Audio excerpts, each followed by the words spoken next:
Political ఎగ్జిక్యూటివ్లో మంత్రులు ఉంటారు, ఎమ్మెల్యేలు ఉంటారు, అడ్వైజర్స్ ఉంటారు, వాళ్ళ సంబంధించి పొలిటికల్ పార్టీ వాళ్ళు ఉంటారు.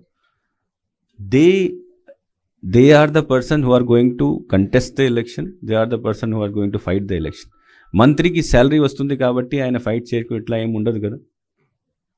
సో కాబట్టి there is no restriction on political executive participating in political activity. Only bureaucracy మీద ఉంటుంది.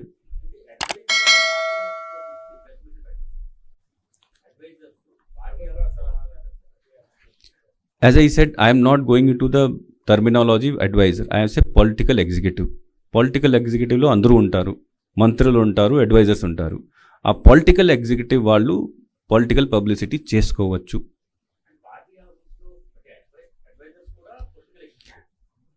అంటే what do you want to say? Adviser is వాళ్ళకి అందరికీ మంత్రి సమానంగా అధికారాలు ఉంటాయి, మంత్రి పదవి కూడా ఉంటుంది. సో నేను జనరల్ టర్మ్ చెప్తున్నాను, political executive, they are part of political executive. Political publicity is their work and their వాళ్ళ జాబ్ అదే. సో కాబట్టి చేస్తారు ఎలక్షన్ టైం.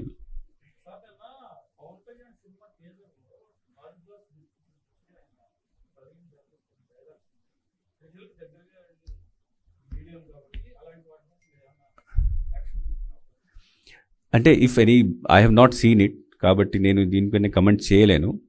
కానీ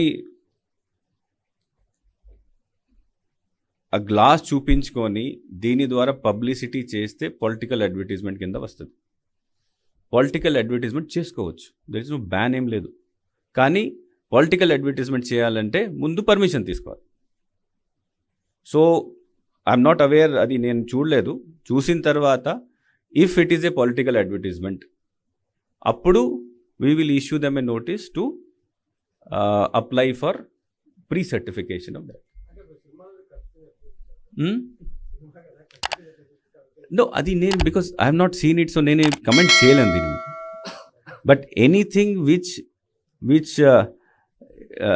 పొలిటికల్గా ఎక్కడైనా ఏమైనా అపీల్ ఉంటే that will be considered as political advertisement. In what form he has done it, ఇది చూసిన తర్వాతనే తెలుస్తుంది. అది సంబడి ఎవరైనా కంప్లైంట్ చేసి మాకు చూపించాలి, లేకపోతే మనం వెళ్ళి ఇప్పుడు మీరు చెప్పారు కాబట్టి మేము చూస్తాం అది. బట్ చూసిన తర్వాత అది ఏ రకాలు ఉంది, దాంట్లో ఏం అపీల్ చేశారు, ఏం చేస్తున్నారు. బికాజ్ వాట్ హ్యాపన్స్ దట్ ఇది ఉంది, this is also a political symbol. ఇది కూడా ఉండొచ్చు, ఫ్యాన్ కూడా ఉండొచ్చు, సైకిల్ కూడా అన్నీ ఉంటాయి, మనం వాడతాం, రోజు వాడతాం. But that does not mean publicity కదా. సో కేస్ టు కేస్ చూస్తాం.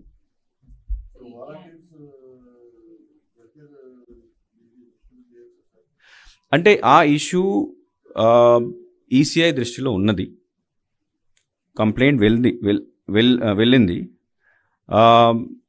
ఒక హైకోర్టు కేసు కూడా దీనిపైన ఉంది. హైకోర్టు కేసులో కూడా కన్సిడర్ చేయమని, రిప్రజెంటేషన్ కన్సిడర్ చేయమని హైకోర్టు కూడా వారు కూడా ఆదేశాలు ఇచ్చినారు. సో ఈసీఐ దృష్టిలో ఉంది, వాళ్ళు దీన్ని పరిశీలిస్తున్నారు, దీనిపైన సరైన ఆర్డర్ ఇస్తారు. అంటే క్యాండిడేట్ ఎక్స్పెండిచర్ని ఇప్పటి నుంచి కౌంట్ చేయలేము, because they have not even filed, nomination కూడా ఫైల్ చేయలేదు. నామినేషన్ ఫైల్ రోజు నుంచి, ఆ రోజు నుంచి అంటే up to result day, counting date వరకు.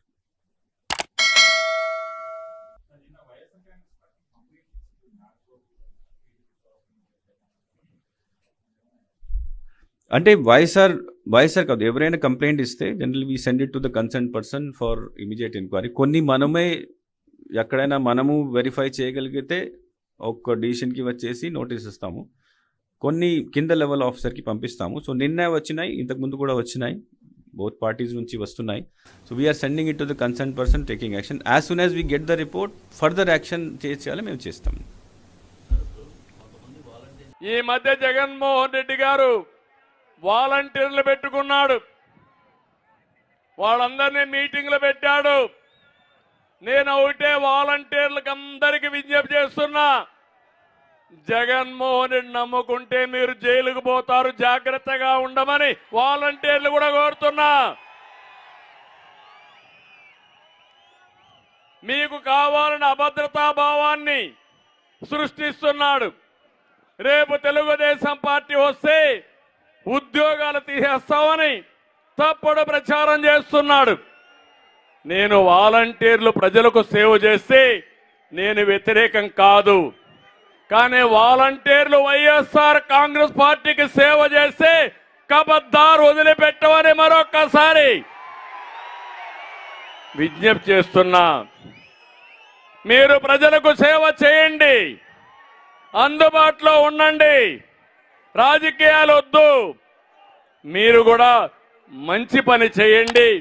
మంచి పని చేసే మీకు మేము కూడా సహకరిస్తామని మరొక్కసారి విజ్ఞప్తి చేస్తున్నా. ఇంకో పక్క జగన్మోహన్ రెడ్డి వైఎస్ వాలంటీర్ని నిద్రలేస్తే తప్పుడు సమాచారం చెప్పే పరిస్థితి వస్తా ఉంది. మీరందరూ ఉన్నారు, ఎక్కడికక్కడ సమర్థవంతంగా ఈయన వల్ల రాష్ట్రం ఎట్ట నష్టపోయిందో ఇంటింటికి చెప్పే బాధ్యత మీరు తీసుకోవాలని మీరే నాకు స్టార్ క్యాంపెయినర్స్ అని మరొకసారి విజ్ఞప్తి చేస్తున్నా.